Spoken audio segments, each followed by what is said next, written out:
Rubrika pristato interneto knygynas Knygos LT.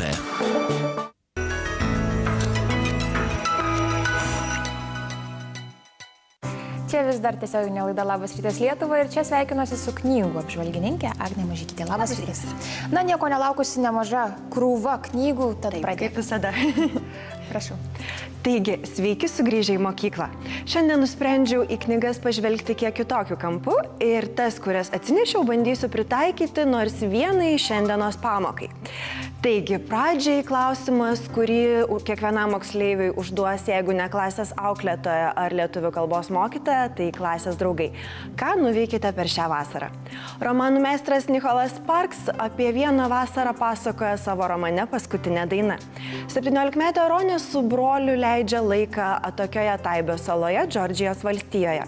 Nuostabios gamtos apsuptis, paplūdimys, nauji draugai. Atrodo, apie ką daugiau būtų galima svajoti. Tačiau Roniai laiką reikia leisti su savo tėčiu, su kuriuo bet kokie artimi santykiai nutrūko po tėvų skyrybų. Tačiau per keletą vasaros mėnesių tėtis ir dukra atranda vienintelį juos siejantį dalyką – muziką. Mergina, kuri saloje patiria ir pirmąją meilę, supranta, kad santykiai gali ne tik skaudinti, bet ir gydyti. Taigi, Ronės rašinėlis apie vasarą atrodo yra gana įspūdingas. O kaip būtų su jumis? Pagal šią knygą sukurtas ir kino filmas tokiu pačiu pavadinimu Paskutinė daina. Kita pamoka šį rytą – literatūra. Nors mokytojai dažniausiai į būtinų perskaityti knygų sąrašą įtraukia klasiką bei lietuvių rašytojų kūrinius, reikėtų jiems pasiūlyti ir ką nors naujo. Puikiausias pretendentas į šį sąrašą – Oliverio Poč detektyvas Koriko duktė. Tai pasakojimas apie mažą Bavarijos miestelį 1659-aisiais ir budelio Jakobo dukterį, kuri padeda išsiaiškinti, kodėl paslaptingomis aplinkybėmis miestelyje ima dingti ir paskui randami nužudyti vaikai su ištatuiruotais raganų ženklais. Tai yra pirmoji sagos apie budelio dukterį dalis, o autorius rašo jau 4. Pats autorius yra rašytojas ir scenaristas, jis kilęs iš garsios ir ilgas tradicijas skaičiuojančios Bavarijos budelių giminės, todėl turėjo didelį gerą priėjimą prie giminės archyvų ir 17 amžiaus Vokietiją vaizduoja taikliai ir labai vaizdingai. Toliau mūsų pamokų tvarkaraštyje istorija. Joje kalbėsime apie Antrąjį pasaulinį karą ir vieną iš jo lyderių, Sovietų sąjungos diktatorių Staliną. Tad ruošiantis šiai pamokai būtų labai pravartu paskaityti Robert Savis biografiją Stalinas. Tai jau yra antroji biografijos dalis, pirmoji pasakojanti apie Stalino vaikystę ir jaunystę pasirodė pavasarį ir susilaukė nemažo pasisekimo. Taigi, Stalinas turėjo tikrai nemažai veidų. Jis rašė ir mąstė kaip marksistas, o elgėsi kaip vieno žiauriausių praėjusio amžiaus Rusijos carų. Jis buvo partijos vadovas, redaktorius, sekretorius, korespondentas. Tuo pačiu metu rūpestingas šeimos tėvas, geraširdis vasarnamio šeimininkas, godus skaitytojas ar išsilavinęs pats savamokslis.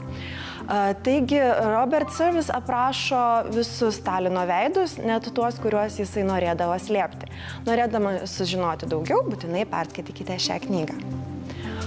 Toliau kelkimės į biologijos kabinetą, kur sutiksime Telesforą Laucevičių ir jo knygą Jo didenybė vanduo.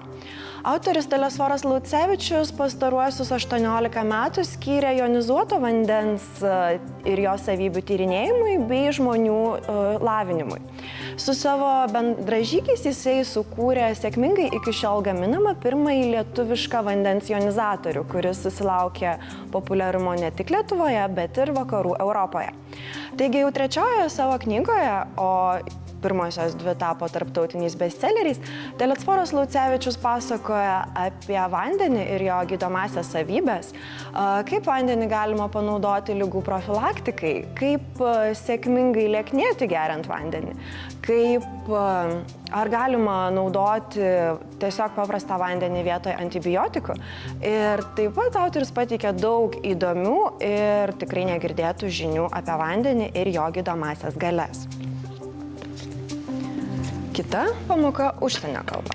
Norėdami gerai išmokti anglų kalbą, turėtumėte ne tik mintinai mokytis naujus žodžius ar gramatikos taisyklės, bet ir susidomėti anglakalbių autorių kūrybą. Per anglų kalbos pamokas rekomenduočiau paskaityti amerikiečių autorius Michael Corita knygą Kiparisų namai. Tai puikus pasakojimas apie pokarį anapus Atlanto, apie mažo miestelio problemas ir didžiosios depresijos nuotaikas Jungtinėse Amerikos valstijose. Tačiau tai nėra vien tik nuobodus aprašymas, kartu tai ir beprotiškos 2 vyrukų lenktynės su mirtimi Meksikos įlankoje Floridoje. Nuo šiurpios pradžios iki stingdančios pabaigos Kiparisų namai gali būti vadinami geriausiu iš geriausių detektyvų su fantastikos prieskoniu, kuris susilaukia pagyrų net iš žymiojo Stepheno Kingo. Beje, įdomus faktas, knygos autoriui dar tik 29, o tai jau 7-oji knyga, kuri išversta į ne vieną pasaulio kalbą ir žinoma dideliam ratui skaitytojų. Taip pat ši knyga susilaukė ir kino pramonės dėmesio, jau artimiausiais metais pasirodys Kiparisų namų ekranizacija. Na ir paskutinioji pamoka šiandien yra dailė. Joje galėsite parodyti ne tik savo kūrybinį potencialą, bet ir sužinoti žymiojo dailininko Pablo Picasso istoriją. Būtent jo biografijos faktai yra atskleidžiami Gary Van Haas knygoje Lotynų kvartalas – Jaunasis Picasso Paryžiuje. Istorija paprasta, bet tikrai neprasta.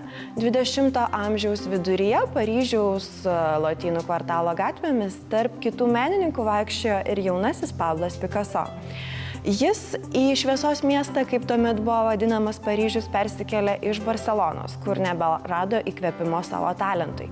Tačiau Paryžiuje jis susiduria su didžiulė konkurencija, su buities sunkumais ir nepritekliais, su bordelių moterimis ir, žinoma, pirmąją meilę, kuri pakeis jo gyvenimą.